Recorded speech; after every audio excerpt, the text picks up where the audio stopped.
welcome to RealAg Live, everybody. Thanks a lot for joining us here today. We're going to have a really, really great and important discussion today. I think super critical for the future of our livestock industry, specifically in the pork sector, but I think it impacts all the different proteins from a market perspective. We're going to have a really good one. If you have any comments or question for today's guest, all you got to do is enter it in the comment box, whether you're watching on YouTube, Twitter, or Facebook. And we'd love the participation from the audience. Feel free to join in and provide your perspective or your questions. Don't forget to tune in today to RealAg Radio on Rural Radio 147. We got a great lineup today. Claire Sateau actually is talking about CETA in regards to it's a 3-year anniversary, and it has not lived up to what the expectations were. Our Canadian EU trade deal. She is a great guest today on the show. Okay, let's get to today's guest. Looking forward to this conversation. Let's bring him in. It is Dr. Egan Brockhoff. He is with Prairie Swine Health Services. He's also the veterinary counselor at the Canadian Pork Council. Dr. Brockhoff, how are you doing today? I'm doing great. Thank you very much for having me. Yeah, it's great to have you here today on the show. This is a topic that, well, hey, quite frankly, it's been going on for a little while. It was really mainstream in 2019. COVID sort of, supplanted it as the number one news story, and probably rightfully so, but it's kind of coming more back into the news as of late, and we're going to talk about that here today. So as we sit here today, where are we at in terms of the knowledge curve of ASF compared to where we were, say, a year ago? Yeah, compared to where we were a year ago, I think the whole world is continuing to advance on ASF knowledge. Research is happening at a global level on this virus. All the major pork producing countries in the world are dedicating research time, and Canada is right there amongst them. We've got VITO in Saskatoon, we've got Swine Innovation Pork in Canada here, all dedicating resources and time to understanding the virus better and moving forward. I'm on a research group that's working with ASF, and we're cooperating with our American colleagues and making sure we're not doing redundant things. So they're doing A, B, and C, and we're doing D, E, and F, and we're expanding our knowledge on the virus on a monthly basis. And you kind of allude to it there, but the collaborative side of all of this, the Canadian researchers like yourself working with the USDA, working with some of your European colleagues, I'm sure some of your peers in China have been helpful as well. Or what have the Chinese been like in terms of the knowledge side of this problem? Yeah. I've been working with the Chinese veterinary community now for 10 years, and their experiences with African swine fever, both from an on-farm level and a research level, have been exceptional. They've been able to provide the world with a lot of opportunity to understand how this virus can move once it gets into commercial farms, into different farm production models. Their research institutions have been working on vaccines and other antiviral programs, and they've also been working on a number of control programs, and that's been, those have been fantastic knowledge transfer opportunities for us. So did COVID assist us in the fight against ASF, or did we drop our guard? How do you view that? Yeah, so COVID, that's a great question, and it's a complicated answer. So I think COVID allowed us to test some of our ASF preparedness tools. So on that front, COVID has given us an opportunity to understand how our planning and preparedness response plans were coming together. So COVID has taught us some things. It's accelerated us down a pathway in certain circumstances. And so because of COVID, we know a little bit more about how our response planning would work than we did, let's say, a year ago. So there's been some silver lining in this. Well, one thing I learned, there's a lot of people smuggling meat. I was not aware of that until ASF came around. Yeah. I couldn't believe all the tweets, the pictures, the stories running in some of the mainstream media. Somebody smuggling a suitcase full of meat over from This is a thing apparently. Yeah, I mean, you think of every time you get on an airplane, right, or in a train or on a boat, and I mean, you want to take snacks with you. You want to take things that you're used to eating, and so you take what's common for you, and that's not abnormal. We just have to continue to get that message out that it's a high risk activity, that it's really unacceptable, and it could destroy an entire sector. Are we doing enough? And I know that's really an open-ended question, but really, Yeah. truly, are we doing enough to prevent this disease from hitting our shores? So we don't have the disease in Canada right now. Our American colleagues to the south don't either. And we have a history of never having this disease. We've never had this disease. So history tells us that we have done a great job in keeping this virus out. But there's more virus in the world now than there's ever been. And we have to be conscious of that. There's more opportunity for the virus to come from many, many more countries than even 10 years ago. So diligence is critical. I've been working very closely with Canada Border Service agencies. They've done a phenomenal job with um, expanding awareness at airports. They are putting out more amps than they've ever put out with people bringing in illegal meat products. Working closely with CFIA communications team, and they've done a phenomenal job with social media campaigns, helping people in agriculture, travelers, people, just Canadians understanding what to do and not to do. The world has really stepped forward on African swine fever communication. Whether you are whether you are an Irish pork farmer or a German pork farmer or a Canadian pork farmer, you're very much aware of the risks of how this virus could come into the country. And airports all over the world that I've traveled to have lots of signage. Traveler awareness is never been so engaged with a swine virus like this. So that's great to see. Does it mean it's perfect? No, but we're sure doing a lot to try to stop this. Yeah, I traveled a lot in 2019. And I'll tell you what, coming back through security or the going through customs, re-entering Canada, always grilled about do I have any meat with me? Yeah. What's going on? Are you sure? That Yeah. like asking those kind of questions, the questions that we didn't get in 2018, No, right? no. Questions that were, our people were looking for those things, but the focus has really been drawn to it, right? And we have more dogs in our airports now. And I mean, those dogs are one of the most powerful tools we have. And so commitment to more dogs um, from the government of Canada was phenomenal, right? It was great to get that. Yeah. So we are making progress. I just got a text from somebody watching, and they want us to back up a couple steps. Start with what is ASF? Because they hear about it all the time, those three letters, it's so common, and you just sort of throw it out there and say, oh, ASF, it's a big factor in China and Yeah, this protein demand and what's going to happen. But the reality is what is it? Because people probably don't yeah. know. So let's start there. Yeah, so ASF stands for African swine fever, and it is a unique virus. It's the only virus in that family. And so African swine fever virus only affects pigs. It doesn't affect any other species in the world. The virus has been around for a very long time, started in Africa, first recognized and identified in Africa. And it affects both wild and domestic pigs. It is a lethal virus, so it kills almost every animal infected.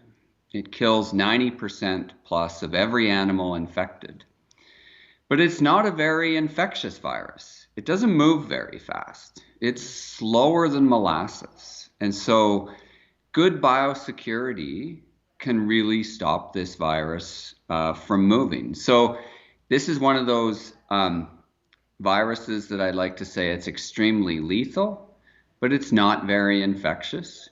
It only infects pigs, not known to infect any other animal species, including humans. So it's not a food safety issue. Um, it's not a public health issue. But as we're seeing around the world, it is a food security issue. It has dramatically, killed off pork populations throughout the planet. And so, we're very concerned about it here in Canada. We've never had the virus here, and we don't want it here. It is a internationally reportable disease, and it would close our borders to our trading partners immediately.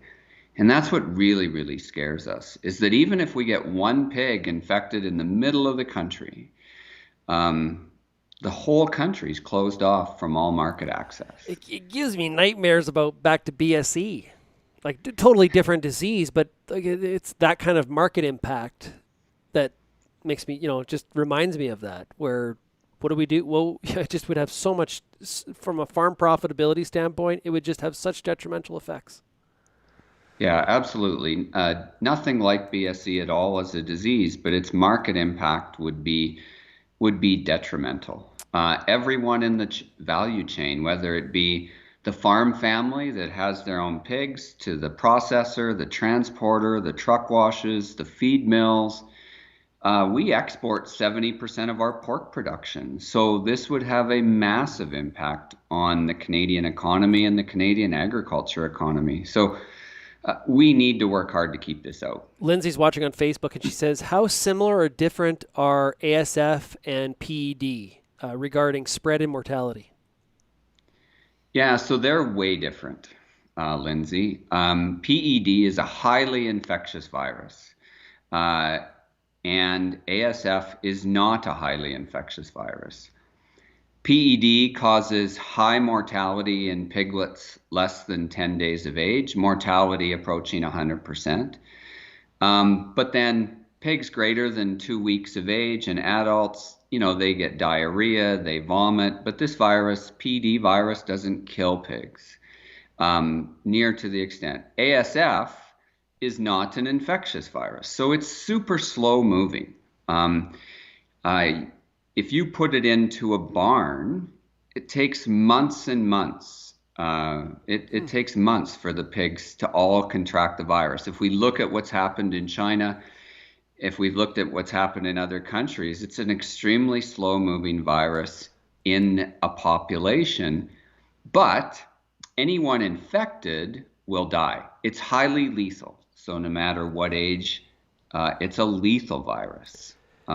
So much different viruses. The impacts would be, the impact and how we would see the virus move would be significantly different. So if it's that slow moving and it's like molasses, why can't we stomp it out? Why are we having a hard time containing it? Because I guess one of the issues with COVID or PED, like it's when it's highly contagious or we know it transfers quite easily, it's hard to get your arms wrapped around it. I'm using layman's terms here.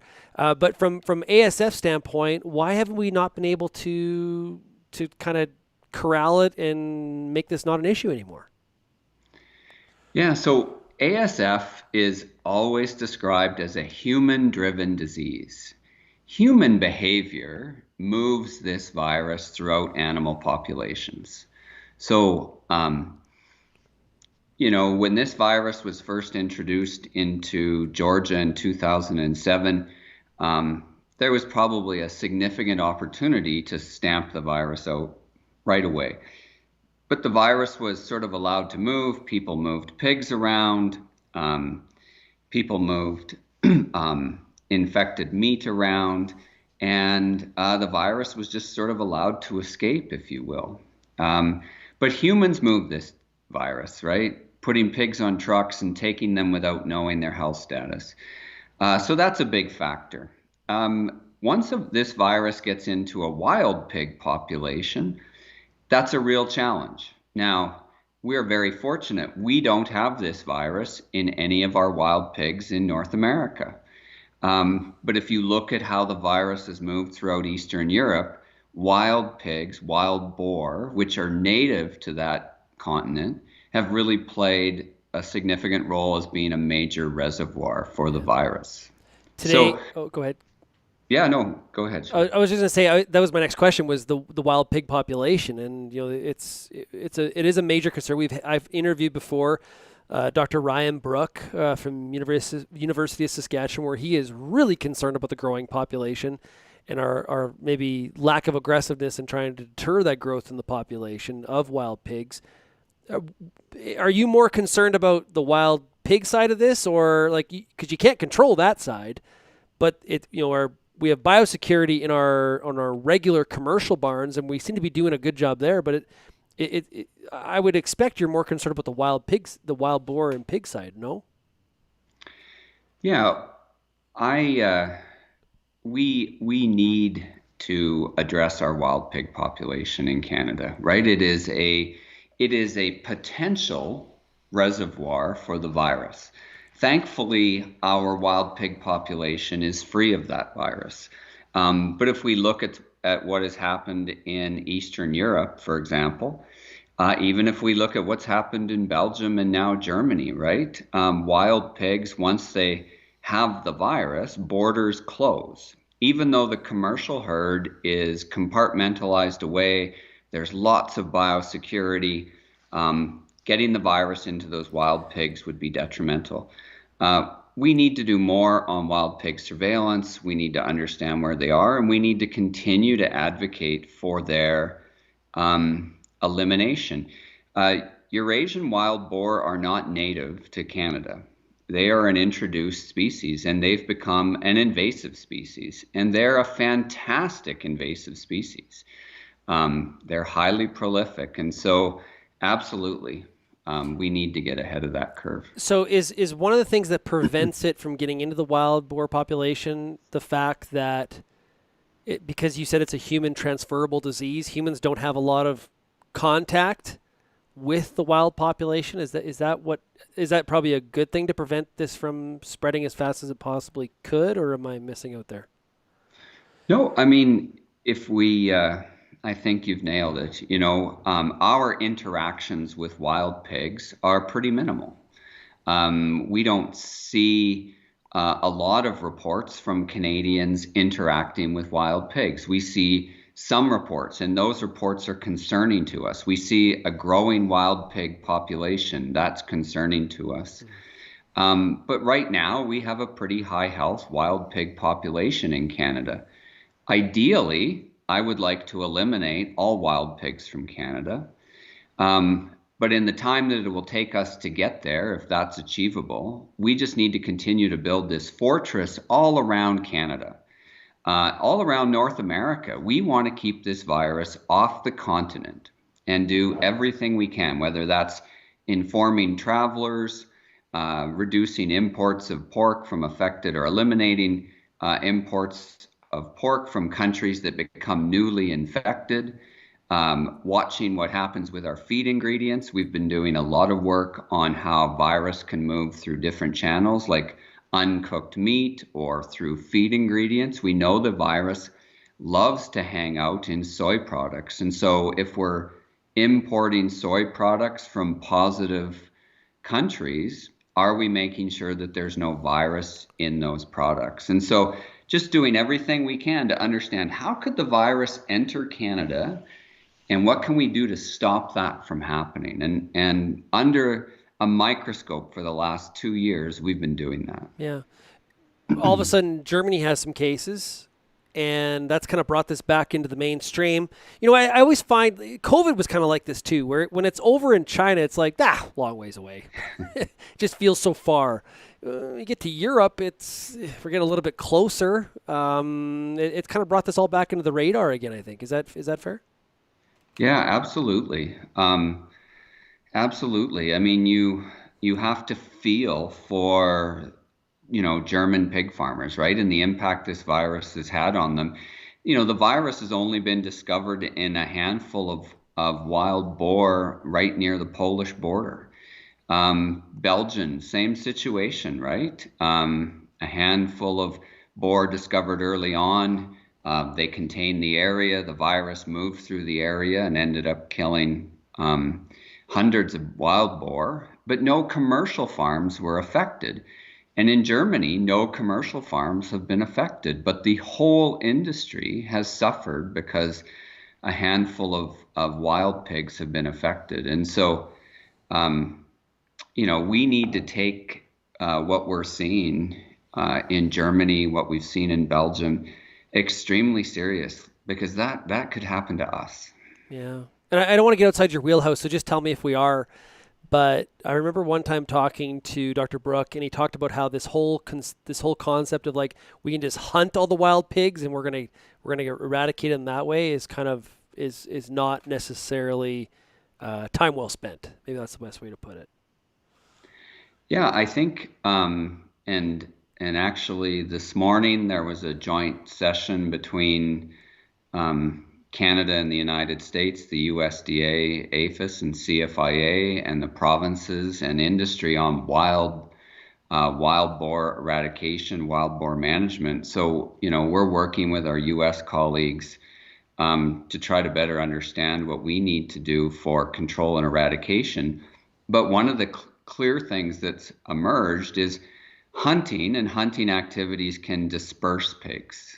Um, a sounder, which is a group of female wild pigs, wild boar, those sounders, if we don't eliminate them all in a single strike, a single blow, a hunting event which results in a couple being shot and the rest just running and dispersing, oftentimes leads to the wild pig population dispersing even farther. And so, exactly what you said with your interview with Dr. Brooks, that can happen. Man. Okay. And just on the Germany issue, just so everybody's aware, China cut off buying pork from Germany because of the infections in the wild population. So I think it needs to be on more producers' radars in terms of how it's not like you've said. It's not just about the commercial herd that's in a barn. It's about the wild population as well. If there's one thing after all this time, I've seen you all over the place, mainstream media, ag media, trying to communicate awareness of ASF. Is there something that you feel you're still not getting through to the mainstream population on this disease? Yeah, that's a great question. And there's probably a handful of things that still resonate with us. Making people aware of the risk of bringing meat products in from other countries. As often as we talk about this, you know, there's still travelers entering Canada today. Even with COVID, right? There's still travelers flying into Canada today. And Canada Border Service Agency is still taking meat that's being illegally brought in. So they're doing that all the time. And so how do we keep getting that message out, not just to Canadians, but around the world, right? To change your behavior with this. That's one that I wish I could just change immediately, right? We just stop bringing in illegal meat products, make people aware of how detrimental that could be. Yeah, you might not own pigs, but taking a major chunk out of the Canadian economy impacts all Canadians. So I'm keen for that knowledge to continue to spread. And we're not so just and to be clear here, we're not just talking somebody that's had something butchered in another country and they wrap it and they put in some ice and put it in a suitcase. Are we also talking about some beef jerky I bought at the airport in the country I'm visiting from, or where is there a line? What can you say about that? Yeah, I mean, so this virus can survive the curing process. It can survive the salting process, just like foot and mouth disease virus, which could devastate the beef sector, the dairy sector, sheep, goats, pigs as well, right? So some of these viruses survive the curing process, the salting process. And so, your beef jerky, some of your prepared little sausages or salamis, the virus could be viable in that.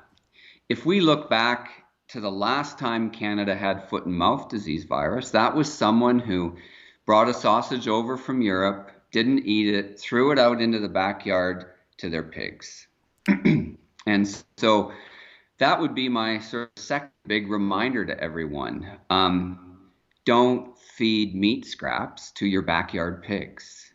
Don't feed sausage wasting or beef jerky to your backyard pigs. Your backyard pigs, any pig, whether it be a domestic pig in a pig barn, a backyard pig, your pet pig, a wild pig, don't feed them meat products, and for goodness sake, don't feed them a meat product that you brought back from a road trip around the world and you were in a bunch of ASF positive countries. Like, just don't do it.